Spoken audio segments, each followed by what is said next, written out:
Great Russian murderer Joseph Stalin said, "You might not be interested in politics, but politics is interested in you." Oh, that was Cicero back in the Greek times. Was he a murderer?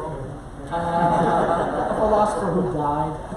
At any rate, if I am to leave you with any one thought for a few minutes, it is, don't think that you can walk away from politics. Don't think that this insider or outsider choice is one that isn't comfortable, that can be ignored. We need both. The progressives have something they call the insider-outsider strategy, and they consciously try to join the holding of political and governmental positions with radical activity outside of government. And we see it, for example, with the way that Democrat politicians greet and applaud at times Antifa or Black Lives Matter, or folks that trash Seattle during the international meetings. It is not something that they look at and say, well, like we do, which is, oh my God, what are they doing? It is part of a strategy. Now, I don't advocate in any way us bringing to the liberty and conservative movement people of that nation. But we are not going to be able to sustain ourselves. We're not going to be able to control this creeping government unless we make a conscious choice, if we're running for office, to do exactly what you're saying. Roar on outside groups and bring their support. But conversely, all of you who say, I don't have the time, or I don't have the inclination, or I don't want to be subject to that type of criticism, need to take whatever time you have to join advocacy groups and say, we're going to pay attention to these issues. We're going to watch who is with us on these liberty issues and these conservative issues. And we're going to sustain them. One of the real takeaways I had as speaker is it got pretty lonely out there as I was being portrayed in the leftist press and as somebody other than I knew who I was, as a bully or a racist. You were pilloried. And I'm a big guy. It's okay. I don't know people, people redefining me, but it cuts back to the effectiveness. It didn't allow us to continue with what we were trying to do, which is to reduce government to a much more liberty-friendly level. So, if you're not going to be part of it, at least support those. Get out there with supporting that campaign. Get out there and supporting Granite Cross or whatever issue, tax issue, or gun issue, whatever is particularly concerning you. Support them so that the environment is one that sustains people in elected office who won't just continue this liberal freak. Thank you.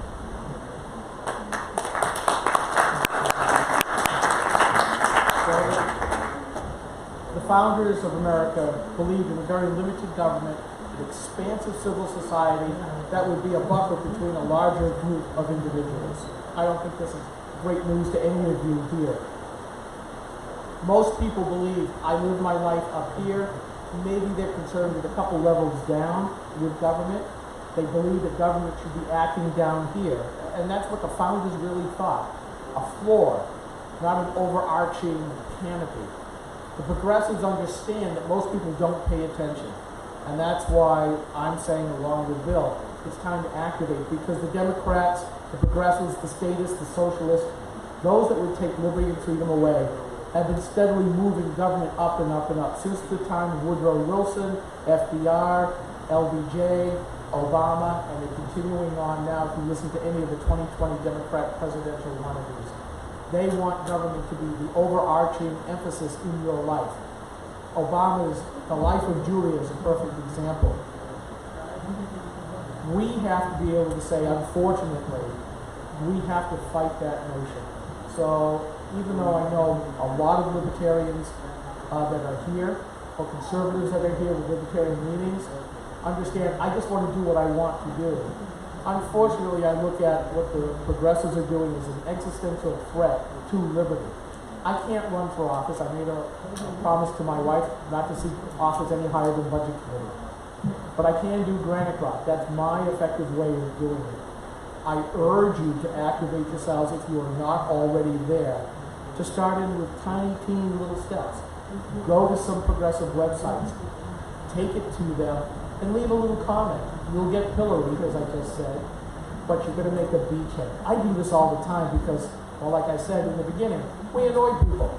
And then I bring it back to Granite Rock and use it as an object lesson. If you can do that, if you can do the talk with the opposition, make them define their terms. Don't let them define the debate on you. Use their own terminology and say, but that's not what that word means. Here's what it means. And here's the uptake of that. Sometimes you'll actually win. And sometimes you'll just go away mad. I'm happy with either. So, again, the end of this, become that external force. If you can't or don't want to run for office, even in tiny, teeny little ways, you can be that external force. And you can keep it up longer than most of these politicians. Jackie, do we have any time for questions at all? Yeah, is there any questions? Please. So I've actually got a comment. When you're talking about the progressives, the term you're looking for is coordinated campaign. That's what they call it. Correct. And it is not just determining from top to bottom who it is that everyone's going to vote for. It's things like this last session putting forward a bill to deal with the period poverty issue, while at the same time the documentary about period poverty is at the Sundance Festival and goes on Netflix. Right. So it's actually much deeper, and I'm sure you guys know than what you make it sound. I actually sort of think the opposite, that what you need to do is immerse yourself on that side, because that's how you really learn to speak your language and how to really combat what it is that they're trying to do. If you come at them saying, I'm just going to fight with you, it doesn't matter. Kind of like what you were saying, Mr. Ryan, that they're going to go with each other, 99% of the time. It doesn't matter what you say, but if you immerse yourself with them and change the culture from the inside, that's how you're actually going to get effective change. And I know that because I have immersed myself in it. It's incredibly soul-crushing. It's incredibly soul-crushing, but that's how you make it happen. 2016 presidential campaign, when the Republicans were doing their debates, George Stephanopoulos came up with a question about contraceptives, and you could see the blank looks on all of the debaters up there going, where's this coming from? And immediately that became the issue, with Susan Fluck arguing we need access to contraception, and it just spun out of control. We need it to be free. Everyone else has to provide it for us because whatever. Maggie Hassan just brought that whole thing up 2 days ago, and I wrote a post about it last night. You're absolutely right. It is their version of what I said before, to emphasize a story and make it go round and round and round. And it really is something that the conservatives are not good at coordination. Andrew Breitbart pointed out that politics is downstream from culture. We do have to work in the culture. We really do. We have to look at immediate campaigns and who you're going to support and what you can do. But we also have to have a culture of self-reliance and individual responsibility and a culture that is antithetical to the big government effort that we see going on. If not, for all of us, it'll be the life of Julia. And I don't want that for myself in the place. Yeah, it really is true. I'm sorry, I just lost my train of thought. Oh, that's good. Maybe just one more question. Hi, Dennis. So, the first time I ever heard someone use this phrase, and I've had both these when I used to have a cable access TV show. I recommend anyone who wants to try something out of the system. If you go to your town and say, I want a cable access TV show, usually they're legally required to give you one. And you can have people like you guys on, which I did really good. But Skip, when you were on my show, you used a term that I had never heard before, and it's become central to my religion.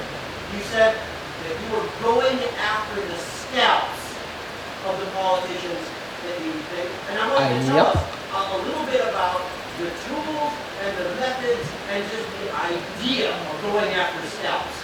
Absolutely. I think that the GOP, especially here in New Hampshire, has decided forever to only fight by the Marquis of Queensberry boxing rules.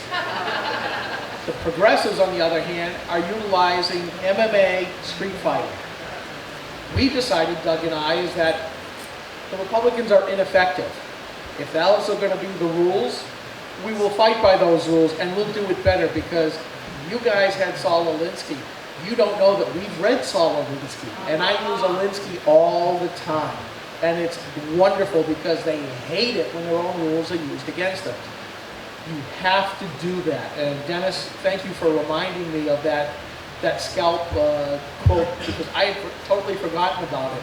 But it does mean they play for keeps. We are too lazy to do the same. We have to. So not unlike my time in the legislature, I've lived out my welcome. And so we'll call it an end. Thank you.